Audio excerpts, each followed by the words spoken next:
Welcome to Historical Drama with the Boston Sisters. I'm SHARON Boston. And I'm Tequina Boston.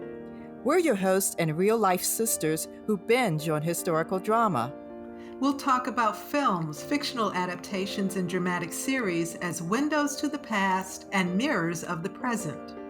So fill your teacup or mug with your favorite sip as we explore what's fact, what's fiction, and the so what on historical drama with the Boston Sisters.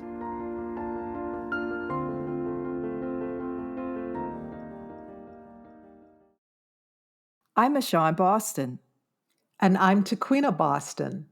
Welcome to Historical Drama with the Boston Sisters, where we talk about historical films and dramatic series as windows to the past and mirrors of the present.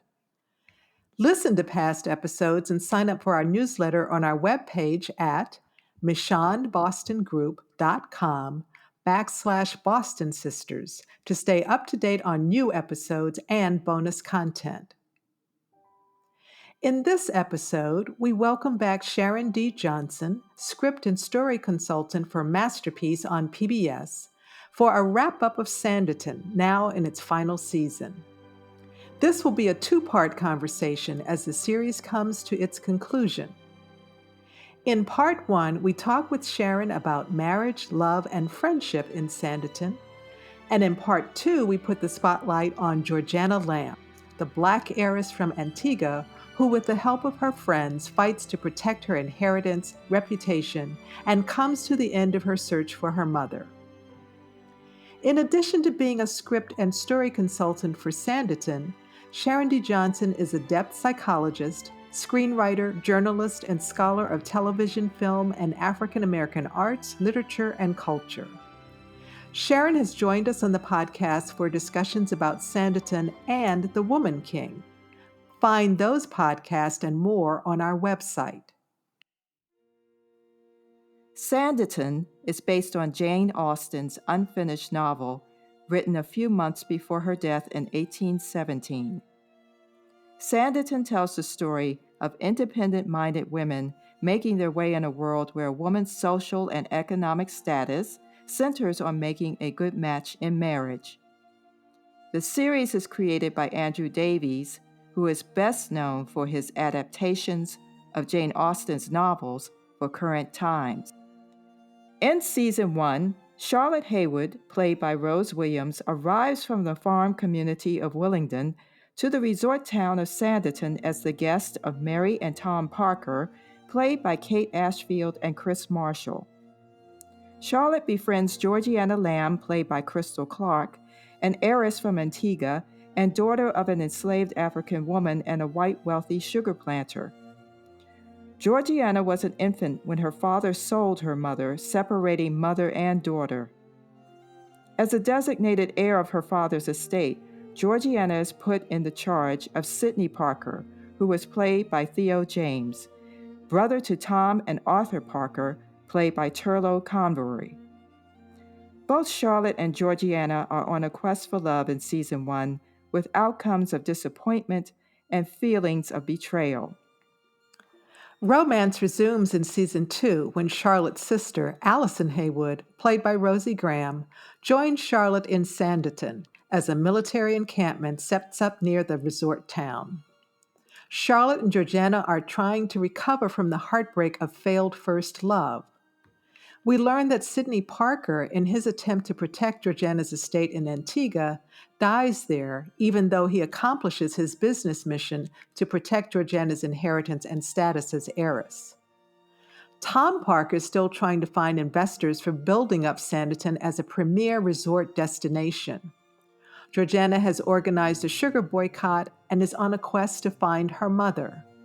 Georgiana falls in love with an artist who wants to elope with her, while Charlotte finds herself falling in love with a wealthy, demanding widower, Alexander Coburn, played by Ben Lloyd Hughes, who hires Charlotte as governess to his daughter and niece.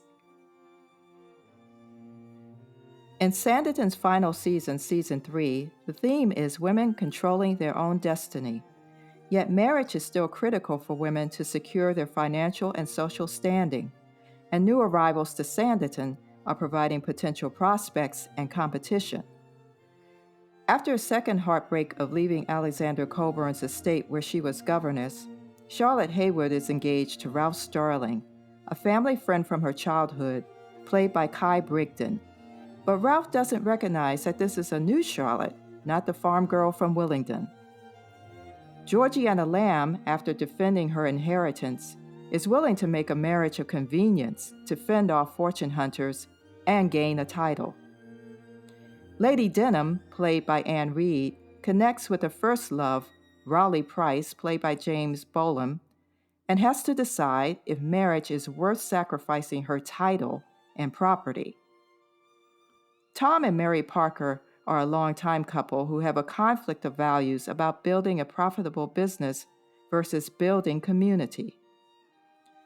Alexander Colburn's brother, Sam, played by Liam Garrigan, a confirmed bachelor, and Lady Susan, played by Sophie Winkleman, find friendship as their pathway to love.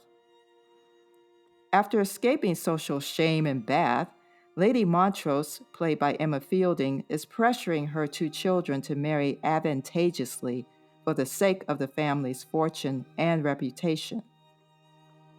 Tom's brother, Arthur Parker, awakens to same-sex love at a time when such alliances between two men are criminalized. And we have a love conversion theme involving the scandalous Edward Denham, played by Jack Fox, and the spirited Augusta Markham, played by Eloise Webb, who is Alexander and Samuel Colburn's young niece. Welcome back, Sharon, to Historical Drama with the Boston Sisters. Thank you. I appreciate being back. It's always fun to get your questions. You know, this first question reminds me of how I would feel after the end of a play. You know, if I've written a play and it's in production and I've had these characters in my head for a while and then I see them and hear them and then the play's over. There's this feeling of sadness in a way, or loneliness. You know, the characters are now gone. As a creative and writer, what are your emotions when a series like Sanditon, that you've been so close to for a while now, comes to an end? I think there's probably the same degree of sadness, if not sadness, then certainly wistfulness. Um, there was talk about extending the series further, but that didn't work out. And I actually had a really good entree into how to extend the series. Um, but again, that it just didn't work out as far as getting the creative team together and et cetera. Um, but I think that perhaps the fans are the most sad. They were the ones that actually lobbied hard for Sanditon to extend beyond season one. So I know that they have a lot of invested in it, and it's always fun to read their posts. Um, but I do think that it is ending on a right note. It doesn't feel abrupt.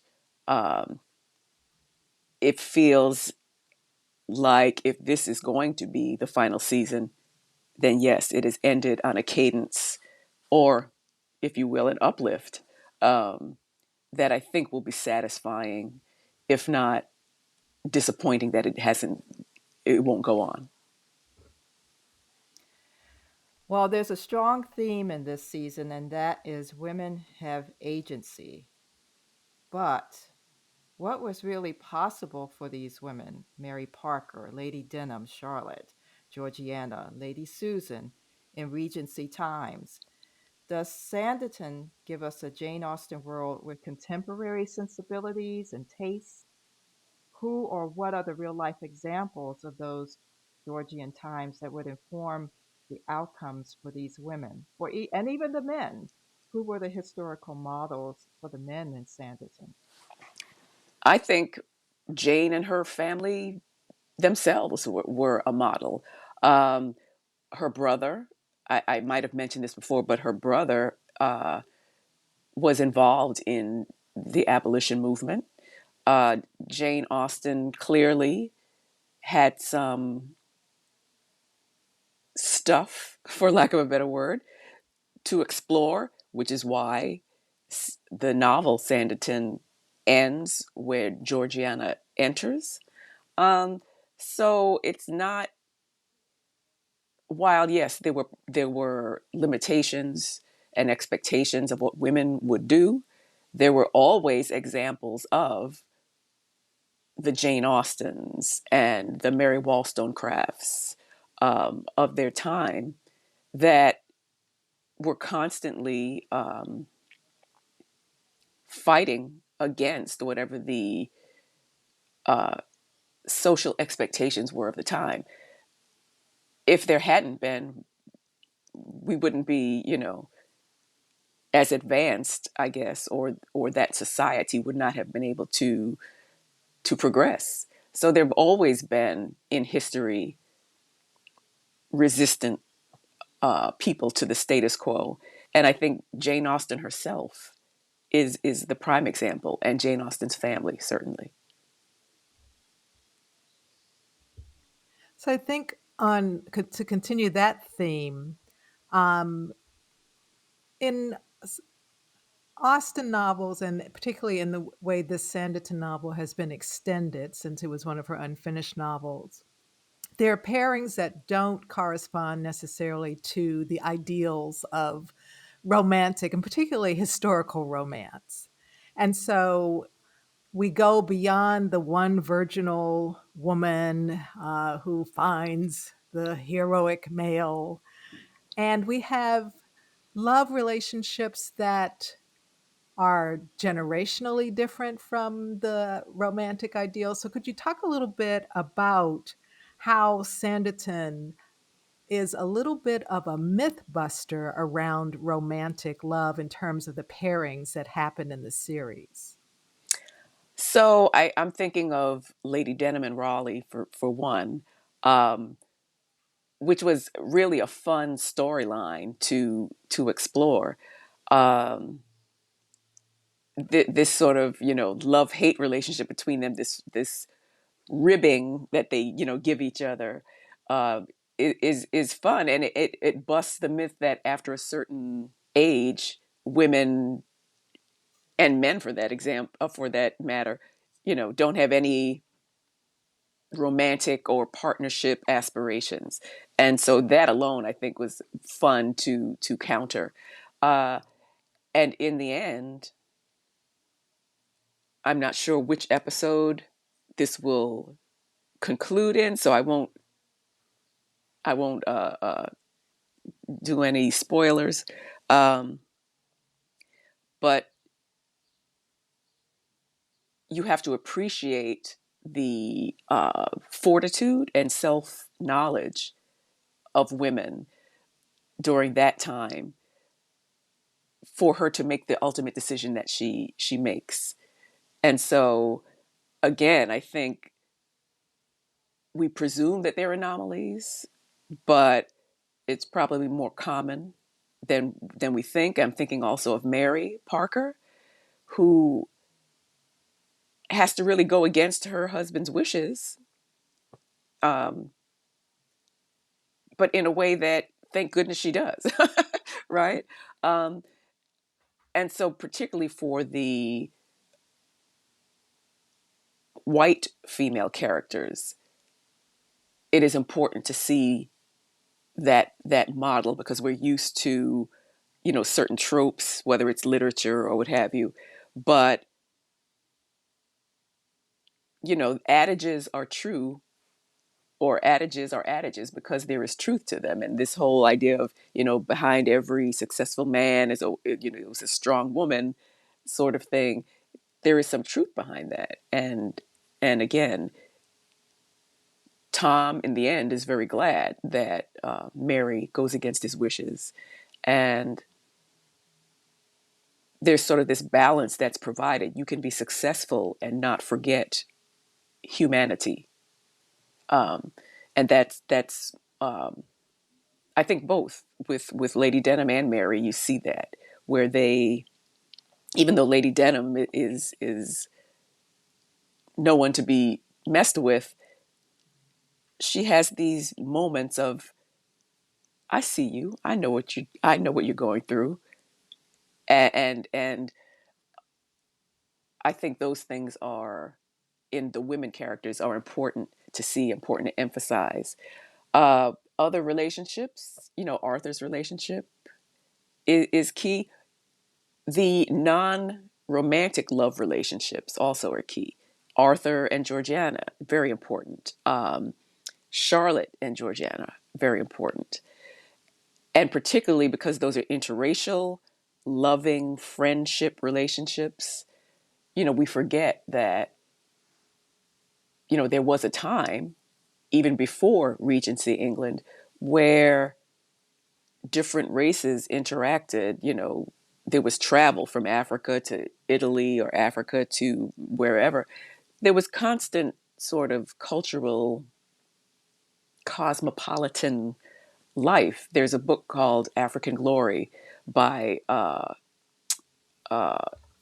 forget his name, Johnson DeGraff, J.C. Johnson DeGraff, where he talks about this, that, Europe and Africa were not always in this colonizer colonized relationship. There was respect and mutual trading of ideas, culture. It wasn't until later when whatever, however the politics shifted, that became a different thing. But I think the reality in seeing this in Sanditon, these uncommon sort of love relationships and loving friendships, it's important to have them as reminders that this is not just fiction. This is, there are real examples of these things, and we quote unquote the production as a whole is simply emphasizing that. And for Jane Austen to have touched upon that, we have that sort of nugget to then follow through and say, where was she going with this? And really, why did she say that? Oh, because this is what was happening. So I just think it's really important and fun to see those examples in the relationships in the series. I agree. Michonne and I were also looking at some of the messy parts of the love relationships. Michonne, you want to talk a little bit about what was going on between Charlotte and her hometown sweetheart? Oh, he was nice. I mean, he's nice. Yeah. I should put him in past tense. Those but you grow out of those expectations and childhood relationships sometimes, or they evolve as you become different people. I mean, he's going to have to run a farm. Charlotte's going to have to run that farm with him, but she's been exposed to something very interesting to her now, and has changed her her path of who she wants to be. And I think her decision, she made the decision, there's that saying, you shouldn't make decisions when you're sad, hungry, angry, lonely, or tired. And certainly she had been hurt more than once, and perhaps made the decision because she wanted something that was easy, was simple, something that didn't take all of the energy out of her. Um, and even probably even before she went to Sanditon, it wouldn't have worked out because of who she is. And Sanditon just her experience in Sanditon just brought that out. She probably would not have been happy with a boy from her hometown in any situation, but she might have endured it a little better not having had those other encounters where, wow, this is a love that engages me fully and sees me in a different way.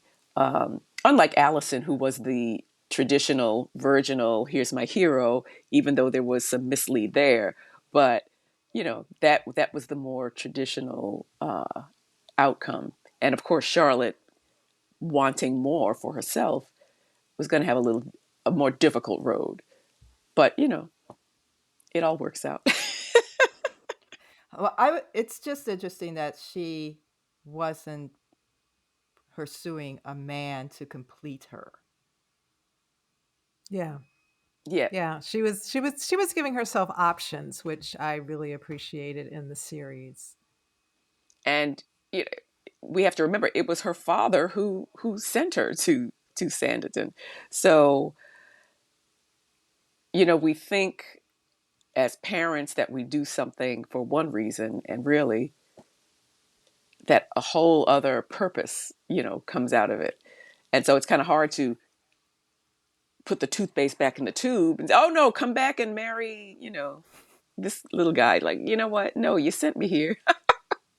And now that's what happened. So yeah, I did enjoy the diversity of relationships, because Jane Austen's novels are about how those relationships are resolved by the end of the novel. And so we've got a lot of good ones to sink our teeth into. Yeah, and just like real life, they're often messy trying to get to that resolution for sure. So, Taquina, we were talking about Tom Parker and values, the values question that comes into his marriage, and what Mary has been doing in the town, in the old town of Sanditon during season 3. Do you want to kick that one off? Well, there's a what comes up interestingly in that plot is not just a marriage conflict, but also a theme around displacement.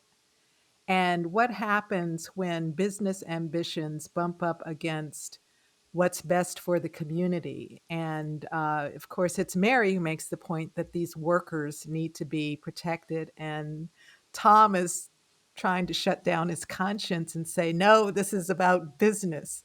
So let's talk maybe a little bit about how that reflects some of the tension we're seeing now in our own society, particularly with regard to the whole question of where people live and where people can afford to live these days. And I mean, we talk about the series, our podcast, as a mirror of the present. So let's talk a little bit about how that conflict was mirroring some of the things that our own society is dealing with today. Well, I'm just thinking of just Los Angeles alone, uh, homelessness, the unhoused, that has been an issue for quite some time, and it was a leading issue that our current mayor Karen Bass campaigned on. That she has um, not only ideas but specific action steps to address the multifaceted aspects of homelessness. We, it's not just quote unquote laziness. It's not just uh, a matter of class or unemployment. There are plenty of employed people who don't have a place to live or are sleeping in their cars.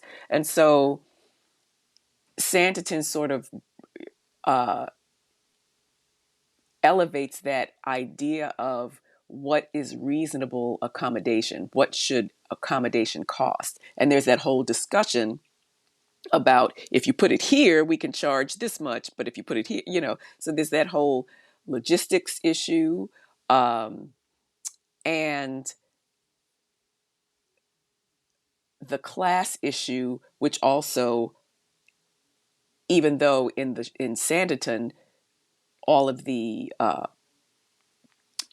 people at risk of being displaced are white, you can see that intersectionality of how in current times race is also intertwined with that, because when we look at salaries, we still see white men getting paid more than everybody else. So definitely watching that particular storyline, we can also understand not just class, but race and gender and how that plays into people's living conditions. And I think in Sanditon, the idea that, well, they'll go somewhere is common. We don't think about the real day to day. What's going to happen to this person or this family or these people in this neighborhood if and when we displace them, right? Um, so not just abject homelessness, but how can we make sure that people with diverse types of employment can still afford to live, right? So we're seeing a lot more of, affordable housing options, rent based on income, which helps certainly. And in Sanditon, that's not necessarily an option because a lot of the families there have, that one person working, the man or no one there. So they're at various levels of poverty, as well as the shopkeepers. They're going to be displaced also. Um, and so Tom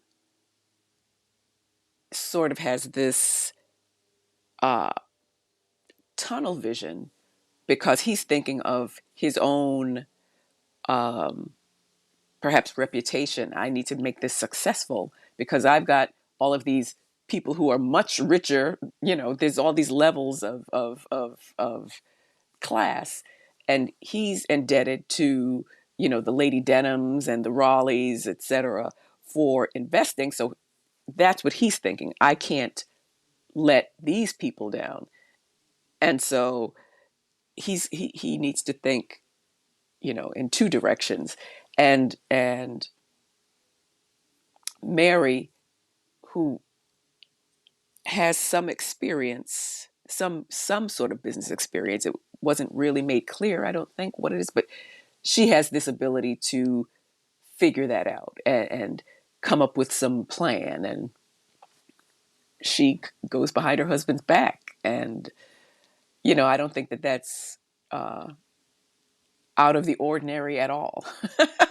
Right? I think, contemporary times, there's plenty of times where, yes, dear, yes, dear. Okay, let me just go and handle this. I'm thinking of another film, It's a Wonderful Life, where Oh, Mary, yes. another Mary, has Mary. to Another Mary. go and save this guy who is at wit's end, right? And so I don't think that's uncommon. And it just goes to it probably is a trope, but you know, there is some truth behind that. You need that partner, whoever that partner is, sometimes to save you and to use their own skills to show you a different way. And I think that that's what came through powerfully in that particular storyline that I really liked. Well, also for the Marys in these stories, they're looking out for that household too, because they know if the husband fails, they fail. So someone has to always have your back. And I think that that's the sort of broader vision that women always have to have. I mean, if you consider, the feminine to be the womb and the container for all, then yeah, then we need to lean into that instead of fighting against it. It's like, well, yeah, okay, if I have to save you, then cape on, let's do it, right? Especially when you don't listen to me. Yeah, that's right, right. And Tom, yeah, Tom was a little sturdy, kind of poo poo, brush off Mary, like, wait, hold it. So yeah, so we have to kind of let that roll off our back, do what we need to do, and then come back later and say, and you know what? Don't ever poo poo me again because so yeah. You've been enjoying Historical Drama with the Boston Sisters, a podcast where we talk about historical drama series and films as windows to the past and mirrors of the present. Visit our webpage at michonnebostongroup.com/Boston Sisters. Share this podcast. Join our historical drama community by signing up for our newsletter to stay up to date on future episodes and bonus content. Now, back to our podcast conversation. Sharon, you mentioned the other kind of relationships that are just as important in Sanditon, equally important. The focus in Jane Austen's books is always the pairing and the wedding at the end of the story. We're very Weddings, weddings, often. plural. We're very familiar with that, but also the friendships, and I think that's a big thing in her books as well. The friendships. Let's talk about Georgiana and Charlotte's friendship over the past 3 seasons. What keeps those two going and sustains them, especially as they grow up into young women and to support each other in achieving their goals and their dreams? I think they're both brought into this world of Sanditon in similar circumstances. Charlotte being class-wise, the young woman from a farming, town or a smaller town, and Georgiana being the daughter of an enslaved African woman who is still, uh, in many ways, still under the authority of a white male, being Sydney. And so, she rubs against that, even though he's trying to protect her. She's like, no, I've seen this relationship before, leave me alone. And Charlotte is, even though she has a more adventurous posture, they're both sort of the outsiders who get brought in and have to learn and adapt and figure out what their place is in this town. Um, and they bond over that. And also Charlotte is, as she has been developed, she's the character that is more intellectually curious. And so she would appreciate hearing Georgiana's stories about anything about her background and upbringing. There's that scene uh, where Allison and Georgiana and Charlotte are in the tea room, and Allison says, but I thought, slavery had been, abolished. And Charlotte says, no, well, the buying and selling was abolished, but you can still hold enslaved people. So the fact that she kind of knows these details of history and details of the slave trade, that speaks to who she is and what she is interested in learning. And I think that's what keeps Charlotte and Georgiana close as friends, that Georgiana feels she's not just a spectacle to Charlotte, that Charlotte really is interested in her as a person. And they both have that uh, sort of defiant spirit. I'm not going to be what society has pegged me to be. So they both have that fire in them, and it's a nice relationship to watch, as well as the whole Parker family, because again, Georgiana was not particularly warm toward them because she just feels like it's another iteration of being enslaved, right? I'm just, and now you're in charge of me, whatever. And so it was a slow understanding that we are here to protect you, um, because that's what was asked of us to do. But we care for you, right? And so that care kind of grew out of this situation that Georgiana found herself in. And so it was nice to build that slowly, to build that care. Um, but yeah, Georgiana and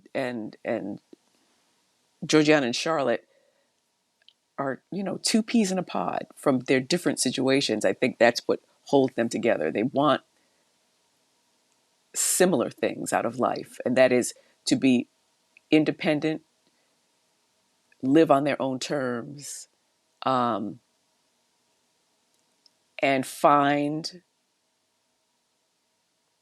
or refind or uh, that relationship that's going to fulfill them and not just be one of convenience. Amen. Here's the question for the Sharon D. Johnson depth psychologist. Edward Denham experiences what Michonne and I consider an We're all shaking our extreme heads right now. conversion. I mean, do you believe that, given what we've seen of this character, that Edward Denham really can change his ways? And if so, what would be the psychological process for a character, a person like that, in order to achieve that transformation? We need convincing. I personally don't think he can change. we see, at Lady Denham, I just love that, watching her just stick it to him, like, oh no, you're going to join the priesthood, or no, you're going to, join the army or whatever.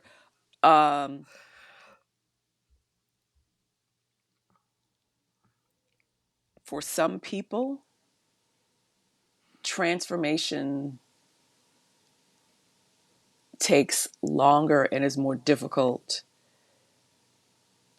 I mean, and he's been given many chances. He, whether it was joining the troops, or joining the priesthood, or working in the church in some way.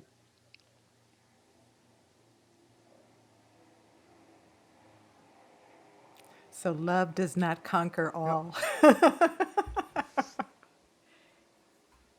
He tried to gaslight Esther. I know. Okay, I was just waiting for the helicopter to go over. Yeah, he had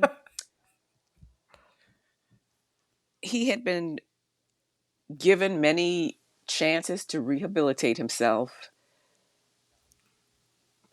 I think for many people, the work of rehabilitation is more scary and difficult than the work of being a scoundrel.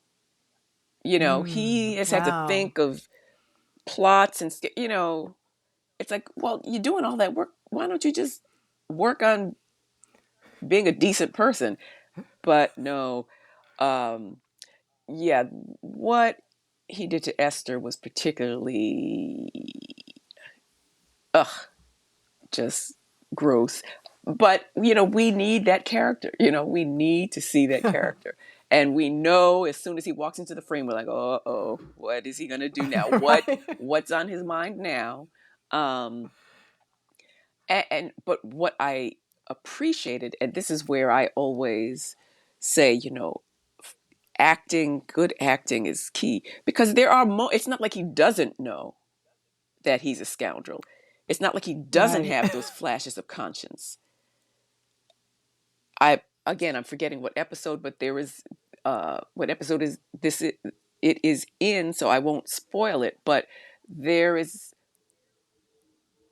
a point in the storyline where he kind of falls on his sword, and he probably in some way had genuine feelings, but once he saw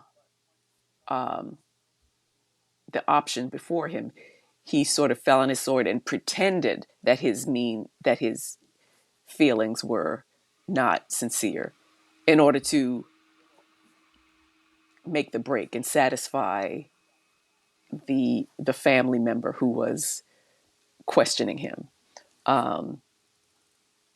So hopefully that didn't And spoil we'll leave anything. it Yeah, at yeah, we'll leave it that's at right. that. We'll leave it there. We'll So leave it there. he has a conscience, but he just cannot resist being a scoundrel. Uh, and his aunt, Lady Denham, knows that and has resigned herself to, what, he's always going to be a jerk. So And She's having fun. science Yeah, and religion don't seem to be able to change that. yeah. And she's having too much fun with right. this. That's right. That's right. Yeah. She is. She Yeah. is. But psychologically, I think some of it is narcissism. Some of it is maybe some wound that we don't know. Um, but the work to transform oneself is a lot harder than the work of enduring the messiness of your own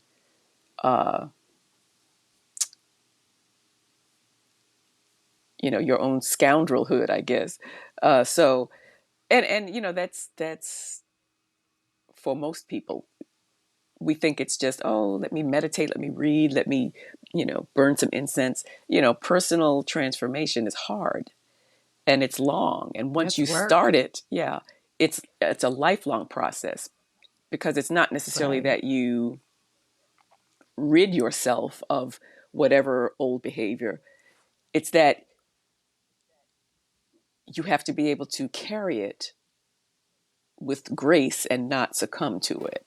So it's having a relationship with that dark side of yourself, and not trying to run from it, because you can't outrun it. It's that Teddy Pendergrass Mm-hmm. song, "You can't hide from yourself. Everywhere you go, there you are." Right. And so, Yes. uh, yeah, it's just hard to transform. And so, what you're really transforming is your relationship to those parts of yourself. You're not fixing yourself or getting rid of those things necessarily. Mm-hmm. Yeah, it's hard, and in a comical and infuriating way, we see that in the character of Edward. For sure. So we'll put a "we'll see" on him. Right. We've said a number of times that Sanditon is based on Jane Austen's unfinished novel. And every generation reinterprets Austen based on their own understanding of love and relationship, etc. How much do you think this adaptation of the novel or extension of the novel stays true to Jane Austen's style of storytelling and her narrative arc for her characters? And what do you think Jane Austen might say about the direction of Sanditon and its characters, since we're trying to channel Jane a little bit? Well, I think what I appreciate about the production is I am a script consultant, but there's also across the pond, there's an actual historical consultant. And so the combination of that, um, of our efforts, tries to channel forward what would Jane Austen do, sort of, while understanding that as an adaptation you can take certain liberties, um, but trying to remain as close to what could happen, what might this really lead to, trying to stay with some historical accuracy. The timelines shift a little, but um, I think Jane Austen would probably be um, intrigued by the interpretation and the extension. And it's really hard. I remember being at a symposium with Julie Dash about her film Daughters of the Dust. And at the time it was the, I think, the 20th anniversary, maybe. This was at the College of Charleston, the Avery Center the Avery Research Center for African American Culture at the College of Charleston. And Julie Dash sat there, listened to scholar after scholar, artist after artist interpret her film in their own way. And she's just said it's just fascinating to hear everyone's engagement with this film. And so, her concern wasn't whether we were accurate. Oh, I didn't mean that. And, it was fascinating for her to see how her film had generated all these other uh, uh, scholarly and intellectual and artistic creations. And I remember Entezaki Shange wrote that as well when she realized that For Colored Girls was being performed in Israel and Australia and Asia, and all with a different cultural overlay. But she said, wow, I just have to sit back and marvel at the life that this has taken on. And I would think that Jane Austen would probably feel the same way. Um, since it was not finished, it's almost like a challenge. Okay, I'm going to stop here. What have you got? And It's like a writing that's prompt. right. That's right. And I think, it's like burns me sometimes that it did stop where it stopped, because I would have loved to read how she treated this issue of Georgiana's character. Now, there's some research that suggests that her father or her grandfather owned enslaved Africans in Antigua. Um, I haven't found that. What I found is that her brother was very active with the abolitionist movement. And maybe that's why, because they're trying to come to terms with their own family history. I don't know. But it's certainly an interesting thing to pursue for someone, I guess. But I think that she would be intrigued, definitely. Join us for part 2 of our Sanditon wrap-up with Sharon D. Johnson. Here's a preview from that conversation. Like Georgiana, all of this unresolved, unknown stuff still has a grip on her.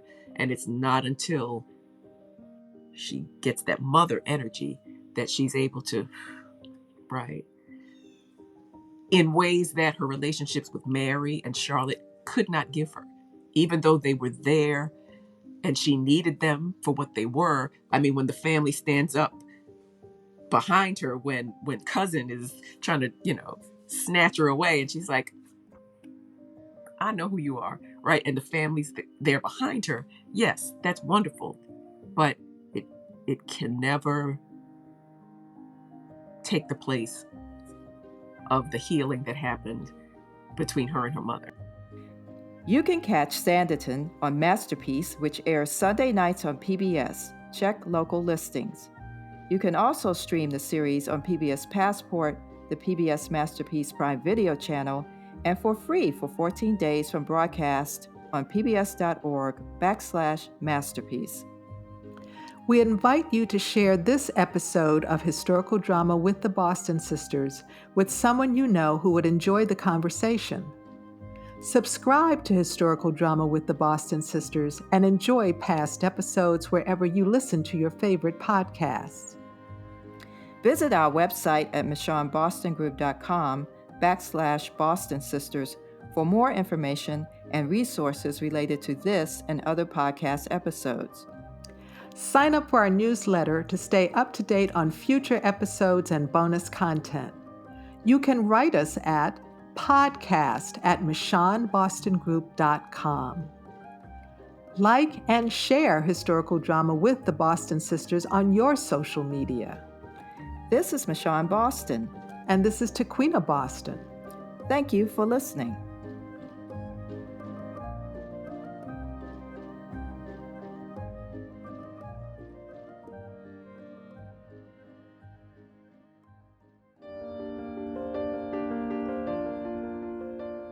We hope you enjoyed this episode of Historical Drama with the Boston Sisters, a podcast about historical films and series dramas. Visit our webpage at michonnebostongroup.com/Boston Sisters. Tell us what historical dramas you're watching. Who knows? We may do a show about it. Sign up for our newsletter, subscribe to the podcast, and share it with the people you know who binge on historical drama. Historical Drama with the Boston Sisters is brought to you by the Michonne Boston Group. The views and opinions expressed on Historical Drama with the Boston Sisters are those of the speakers and do not represent the positions or views of the Michonne Boston Group, its clients, or affiliates. This is Michonne Boston. And this is Tequina Boston. Thank you for listening.